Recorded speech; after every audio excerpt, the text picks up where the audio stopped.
त्यो चाहिँ नेपाल गुरुदेश बन्नुपर्छ र त्यो विश्व गुरुदेश हो, योग उत्पत्ति धाम हो भनेर त्यसलाई हामीले प्रचार प्रसार गरिरहेको र अस्ट्रेलियामा र यही सेवा गर्ने क्रममा जब योग प्रशिक्षण गराउन गइयो र उहाँहरूले यहीँको लिनुपर्ने, अरूको लाइसेन्स लिनुपर्ने भन्ने भएपछि हामीलाई चोट लागेर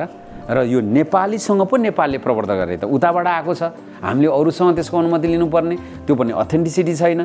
भनेपछि त्यसैको सङ्घर्ष स्वरूप 2012देखि पाठ्यक्रम लेख्न सुरु गरियो र योग अलायन्सलाई पाठ्यक्रम बुझाइयो। नेपालमा उत्पत्ति भएको योगको त्यसका विभिन्न आधिकारिकताहरू, फिलोसफीहरू सबै र त्यस पछाडि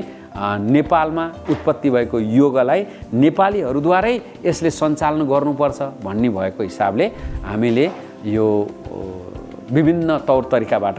ध्यान, योग, ज्ञानका विषयवस्तु हालेर पाठ्यक्रम तयार गऱ्यौँ र अहिले काठमाडौँ युनिभर्सिटी, क्यानबेरा युनिभर्सिटी, योग अलायन्स र भिक्टोरिया युनिभर्सिटीले यसलाई एफिलिएसन पनि दिनुभएको छ, एफिलिएटेड भएका छौँ हामी र भने त्यहाँबाट प्राप्त भएको अब यसलाई चाहिँ हामी युनाइटेड नेसनमा लगेर नेपाललाई गुरुदेश घोषणा गराउने, विश्वलाई चिनाउने र यो जति पनि यौगिक प्राज्ञिक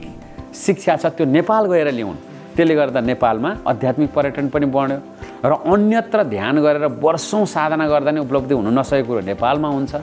र त्यो दिव्यतालाई हामी संसारभर प्रचार गर्न भनेर विश्व शान्ति अध्यात्म विज्ञान समाज नामको एउटा अभियान छ र त्यो अनुसार हरेक दिन हामी every second hour world wide निःशुल्क इन्टरनेसनली सर्टिफाइड टिचर्स ट्रेनिङ गर्छौँ। जसले अस्ट्रेलियामा हुनुहुन्छ उहाँहरूले पिआरको लागि 5 पोइन्ट क्लेम गर्न पाउनुहुन्छ, त्यो अध्ययन गरिसकेपछि 200 आवर्स टिचर्स ट्रेनिङ गरेपछि भने अन्यत्र भएकोहरूले तपाईँले आफ्नो करियर बनाउन सक्नुहुन्छ, देशलाई पनि हुने, विश्वलाई पनि हुने यो निःशुल्क रूपमा हामीले प्रवाह गरेका छौँ। हाम्रो मूल लक्ष्य भनेको हामीले कुनै एनजिओ, आइएनजिओ, देशी विदेशी कहीँ कतैबाट हामीले चाहिँ याचना गर्दैनौँ। हामी योगीहरूले स्वयं पौरख गर्ने, हामी क्लिनिङ गरे नि गरौँ, जे काम गरे नि गरौँ, आएको केही रकम यसमा दिउँ भनेर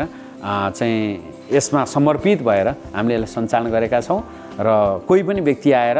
निःशुल्क अनलाइनमा घरमा बसेर जुममा वा आश्रममा आएर 10 दिनको इन्टेन्सिभ कोर्स गरेर उहाँहरूले यो यौगिक शिक्षालाई लिन सक्नुहुन्छ। यसलाई अझै एड अन गरौँ, एफिलिएटेड पनि